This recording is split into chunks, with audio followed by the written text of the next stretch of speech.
33 বছর বয়স হয়ে গেছে অ্যাডাম রসিংটনের। এখনো কোনো ইন্টারন্যাশনাল ম্যাচে অভিষেক হয়নি ইংল্যান্ডের মিডলসেক্সে বেড়ে ওঠা এই উইকেট কিপার ব্যাটারের। ও আবার কে?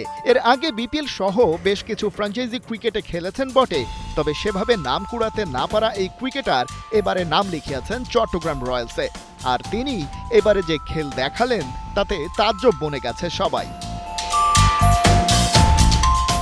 প্রথম খেলটা অবশ্য ব্যাট হাতে নয়, ফিটনেসেও খুব একটা এগিয়ে না থাকা রসিংটন সুপার পারফরম্যান্স দেখালেন কিপিং গ্লাভস হাতে।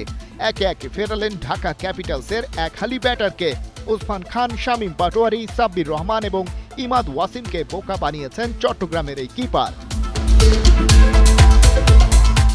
শুক্রবারের ম্যাচে প্রথমে ব্যাট করতে নেমে শুরুতে বলার মতো কিছু কেবল করতে পেরেছেন টিম ক্যাপিটালসের পাকিস্তানি রিক্রুট ওসমান খান।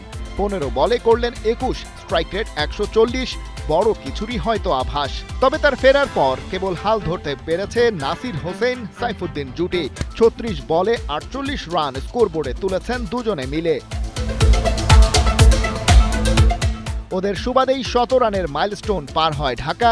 শরীফুলের বলে মাহমুদুল হাসান জয়ের হাতে 17 রানে ধরা পড়লেন নাসির। 25 বলে 33 করে সাইফ উইকেটে অপরাজিত রইলেন ঠিকই, তবে বাকিদের সাপোর্টের অভাবে ওখানেই স্ট্যাক। পুঁজি বলতে সব মিলিয়ে 122 রান।